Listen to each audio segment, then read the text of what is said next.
सामाजिक सरोकार से जुड़ी हुई एक और खबर। नशे की लत कितनी खतरनाक हो सकती है, इसका ताजा उदाहरण मथुरा में पिता पुत्र की मौत के दिखाई दिया है, जहां पर एक बीड़ी कारोबारी को उसके अपने ही बेटे ने गोली मारकर मौत के घाट उतार दिया और जब उसे इस अपराध का एहसास हुआ तो खुद भी गोली मारकर मौत की नींद सो गया। अरबपति कारोबारी की हत्या के बाद इस पूरे इलाके में सन्नाटा है।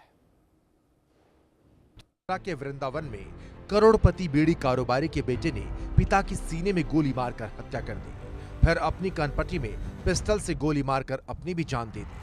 आवाज सुनकर परिजन पहुंचे तो दोनों खून से लथपथ कमरे में पड़े थे। परिजन दोनों को अस्पताल लेकर पहुंचे, जहां डॉक्टर्स ने उन्हें मृत घोषित कर दिया। पुलिस की शुरुआती जांच में पता चला कि बेटे की शराब की आदत पिता को पसंद नहीं थी। शुक्रवार देर रात शराब पीने से रोकने पर गुस्से में बेटे ने वारदात को अंजाम दिया और फिर खुद भी सुसाइड कर लिया। वारदात वृंदावन इलाके की गौरा नगर कॉलोनी में हुई। सुरेश चंद्र फेमस बीड़ी ब्रांड दिनेश बीड़ी यानी 555 बीड़ी के मालिक थे। उनका कारोबार कई राज्यों में फैला हुआ था। परिवार में पत्नी आशा और 3 बेटे दिनेश, नरेश और महेश हैं। तीनों बेटों की शादी हो चुकी थी। दिनेश अपनी पत्नी रश्मि और बच्चों के साथ कोलकाता की बीड़ी फैक्ट्री संभालते हैं। दरअसल सुरेश चंद्र ने अपने बड़े बेटे के नाम से ही दिनेश बीड़ी नाम से कारोबार शुरू किया था, फिर धीरे धीरे कई राज्यों में अपना कारोबार फैला लिया। 555 बीड़ी ब्रांड उनका सबसे फेमस ब्रांड है। उनका मंझला बेटा नरेश और सबसे छोटा बेटा महेश वृंदावन में ही रहकर कारोबार संभालते थे। नरेश और पत्नी अंशु को एक बेटा और बेटी है। बेटी श्रेया मुरादाबाद में मेडिकल की पढ़ाई करती है तो बेटा शौर्य बेंगलुरु में बीटेक कर रहा है, जबकि महेश अग्रवाल की बेटी रिया और बेटा कृष्णा बाहर रहकर पढ़ाई कर रहे थे। पत्नी आशु साथ रहती है। घर वालों की माने तो शुक्रवार रात करीब 9 बजे घर पर नरेश शराब पी रहा था। पिता सुरेश चंद्र अग्रवाल को बेटे नरेश की शराब पीने की लत पसंद नहीं थी।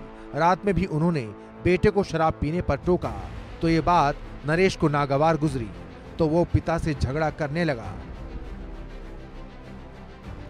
देखते ही देखते विवाद इतना बढ़ गया कि नरेश अपना आपा खो बैठा। नरेश ने आव देखा न ताव और 32 बोर की लाइसेंसी पिस्टल से अपने पिता को गोली मार दी। गोली पिता के सीने में लगी। सुरेश चंद्र जमीन पर गिर पड़े। ये देखकर नरेश घबरा गया और उसे आत्मग्लानि होते ही उसने खुद को भी गोली मार दी। वो भी जमीन पर गिर पड़ा। गोली की आवाज सुनकर परिवार के लोग दौड़कर पहुंचे। देखा तो बाप बेटे जमीन पर अचेत पड़े थे। परिजन दोनों को वृंदावन के रामकृष्ण मिशन अस्पताल लेकर पहुंचे, जहां डॉक्टर्स ने उन्हें मृत घोषित कर दिया। वारदात की सूचना पर पुलिस पहुंची। उस कमरे की बारीकी से जांच की जहां दोनों खून से लथपथ मिले थे। फॉरेंसिक टीम ने मौके से सबूत इकट्ठा किए।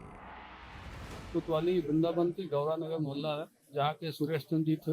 उनके बेटे जो नरेश है, जिसे किसी बात को लेकर विवाद हुआ, घर के अंदर बात उनसी इनके द्वारा अपने पिताजी को पिस्टल से गोली मार दी गई और उसके बाद खुद जो है अपने सिर में इनके द्वारा गोली मार के आत्महत्या कर दिया गया है और इनकी जो डेड बॉडी है इल्तजाम से सूचना अस्पताल में आया हुआ है। इस संबंध में आवश्यक वैधानिक क्या जानकारी के मुताबिक सुरेश चंद्र अग्रवाल ने बेटों के साथ मिलकर बीड़ी कारोबार को कई राज्यों में फैलाया।